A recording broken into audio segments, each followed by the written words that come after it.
Yes, I understand. And thank you, Mrs. Sato. This is it. Susato-san has managed to win us one last chance here. I can't let this go to waste. The defense wishes to present evidence, my lord. Very well. The defense may present one further piece of evidence. Evidence that apparently offers a profound insight into this case and has hitherto been overlooked. The lion's fucking pride, and look, it's burnt. It's like fried chicken. Oh, look at this. The book has been badly burnt. You're right. You'd never be able to read it in this state, especially not the latter pages. What a terrible waste. Judging from the scorched edges of the paper, I think the damage must have occurred very recently. A book recently damaged by fire. Why does that seem to raise a red flag with me? You know someone who was on fire and lost a book, yes? In fact, one of them is right here now on the jury. Fucking put them on the spot.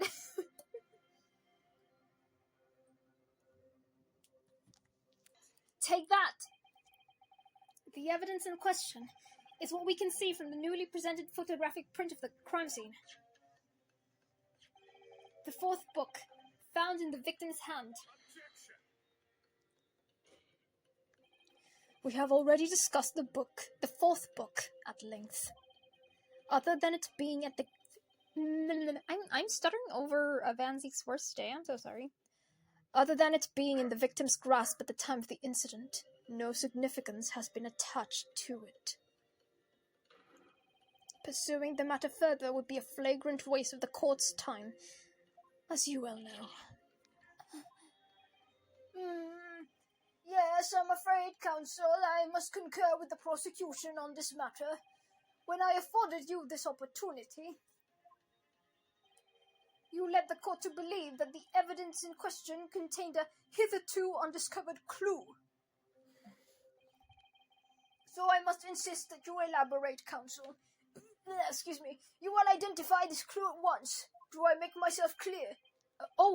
Yes, my lord. It's, Mr. Naruhodo, I believe the prosecution is trying to avoid a thorough examination of evidence, which means you may very well be on the right track. Yes, I think you might be right. So, counsel, precisely where is the vital clue in this case which the fourth book conceals? Is it the title or is it the burnt part? It might be the burnt part, because it's just, like, weird. Like, why are you reading a burnt book? I would ask the court to observe the back of the book in question. The back? What do you... Good gracious! It's been burnt to a crisp, like chicken. So we have to ask ourselves, why was the victim clutching what is clearly an unreadable book? It is undeniably an extremely unnatural thing for her to have been doing.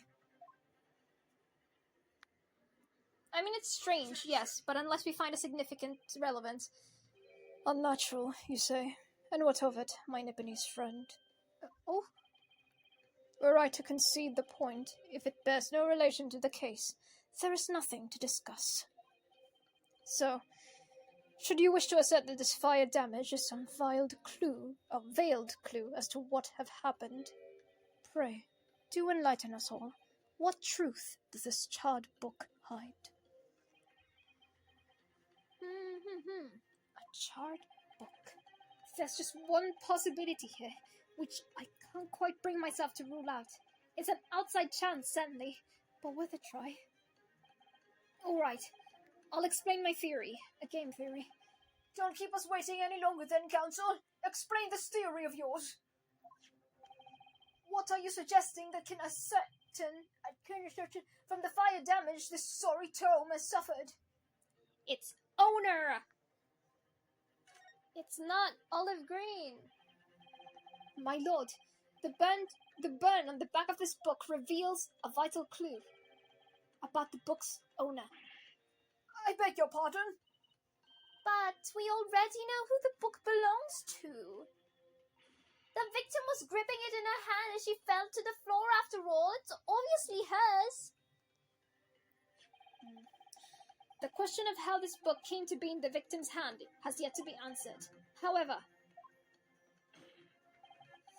as to the questions of who the book really belongs to or where it originated, the defense has very credible answers.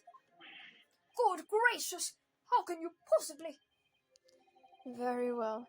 I'll play along with this futile attempt to delay your inevitable demise. But do remember, the members of the jury may well burn you if your little gamble goes awry. Fuck! English makes no sense. Counsel, the defense response here is likely to influence the result of the trial, so tell the court, who do you claim is the owner of this burnt book? The moon man, take me to the moon. No, not Joanne. The other one. Next one. Oh, it was either or. Okay. The answer is that that book belongs to a couple who owns a house where the defendant has his lodgings. A certain Mr. and Mrs. 𝙤𝙤𝙤𝙩. The landlords. And whether this is some extraordinary coincidence or some kind of fate at work, I don't know, but of all the people in London, one of the 6 chosen for jury duty in this courtroom today is none other than Mrs. 𝙤𝙤𝙤𝙩 herself. I guess we're not keeping that promise, eh? Oh my goodness!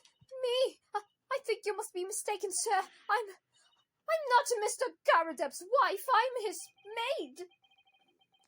Things would be so much easier if you just dropped the pretense. Alright then. How about a simple question for you? Have you ever seen this book in Mr. 𝙤𝙤𝙩's house? I would never presume to know all of the books he keeps, sir. This is outlandish behavior. This woman is the accused's landlady, you say? You implicate this hard-working member of the public. You besmirch her without a shred of evidence. Your actions are unforgivable. Honestly, your actions against the son was unforgivable too. Fuck you, dickwad. Sorry. This is not a mere conjecture. The defense happens to know that on the day in question, at almost exactly the same time as the victim was stabbed on the pavement below, another incident was taking place in the room on the top floor of Mr. and Mrs. 𝙤𝙤𝙤𝙩's house. Good Lord! What sort of incident, counsel? A fire, my lord. Straight to say it was, happened in the blink of an eye, you know. The whole place filled with smoke, couldn't see a bally thing. Pucker up. Didn't take long for the fire to spread, of course. The bally furniture started going up as well. And worst of it is, I lost my favourite, book called The Lion's Pride. The Lion's Pride. By Jove! The very same title that's the subject of this debate! Oh dear me! This is risible. All you've told the court is that a book by the same name was involved in a fire. In which case, it would be reasonable to assume that it was burnt to ashes. And entirely unreasonable to infer that it magically removed itself to the scene of the crime. Perhaps it would make more sense if I told you that the cause of fire was marital discord. Without going into details, it appears that Mrs. 𝙤𝙤𝙤𝙩 was considerably enraged. Apparently, she continued to attack Mr. 𝙤𝙤𝙤𝙩 even amid the flames. Oh, how awful! I can't imagine being so horrid to the one you love. Can you, Rolly? Absolutely not, sir. My Patricia would never raise a finger against me, sir. He says, well, she's been tugging at his neck for... well, I told my favourite old novels in that case. But as soon as the fire got a hold of them, that was it. Whoosh, up in smoke. Then the wife started hurling things at me.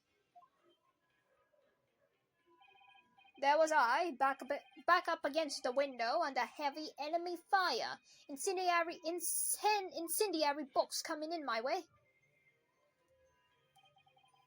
the man has his back against the window, and he had burning books thrown at him. Oh, goodness gracious! Are you suggesting that the book that was thrown through a window and it landed coincidentally at the scene of the crime? No. A thorough investigation of the surrounding area was conducted the very evening of the incident, and there was no report of the 𝙤𝙤𝙤𝙩𝙪 window pane being broken. That's quite true. We also saw no sign of broken glass when we visited the 𝙤𝙤𝙪 household. But is it not conceivable that the window was open at the time in... Not even remotely. Let us not forget that the season, in the chilling weather that accompanies it. No Londoner would ever leave a window open in the middle of winter.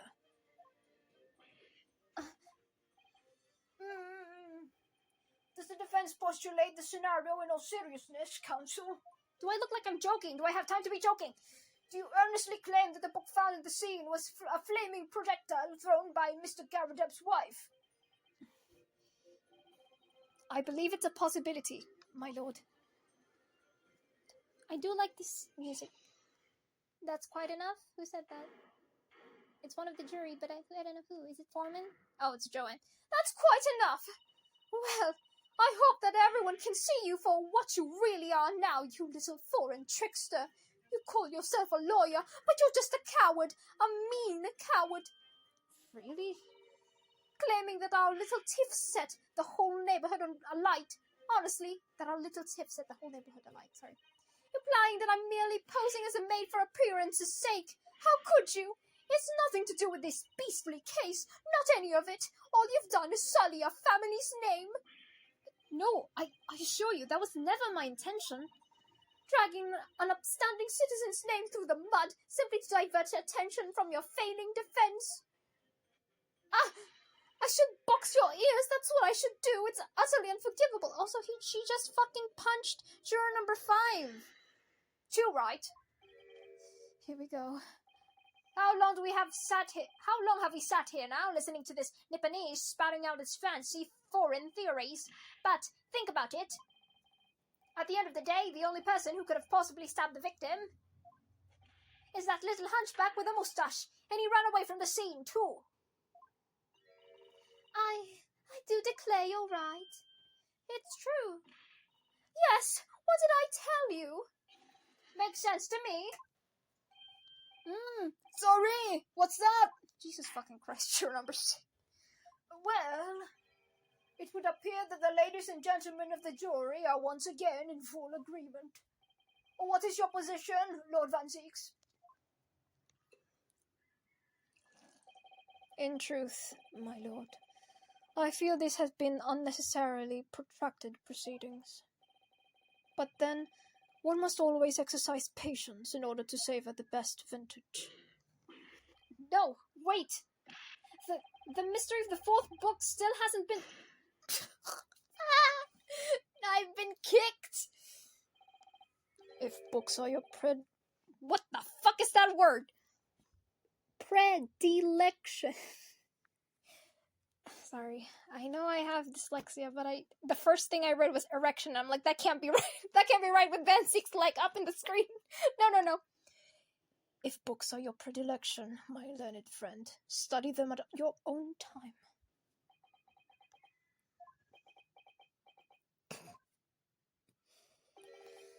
What? No, forgive the discourtesy this time. In that case, ladies and gentlemen of the jury, you will now state your individual decisions regarding the defendant's culpability. Culpability. God fucking damn it. Guilty. No. Guilty. Shut the fuck up, Joan. Guilty. Bitch, you didn't even hear shit. Why are you Nobody screens the fucking jurors. Thank you for that unambiguous response. That's twice now. It's over. Mr. Naruhodo, don't give up. Mr. Satsa, have you forgotten? The battle isn't over yet. You're not suggesting. Of course. defense has a right to another summation examination at this point. You can still convince the jurors to change their minds. You have one more chance. My lord, the defense asks to exercise its right to a summation examination. You believe you still have tricks up your sleeve? I don't intend to trick anybody. I intend to uncover the truth. This is no time to be downcast. As long as there's a chance, I have to stay strong and determined.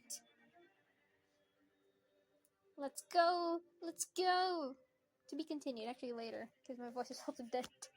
Dude, my band Zeke's voice is faltering. I'm so sorry. My voice is too weak. Okay. Cut.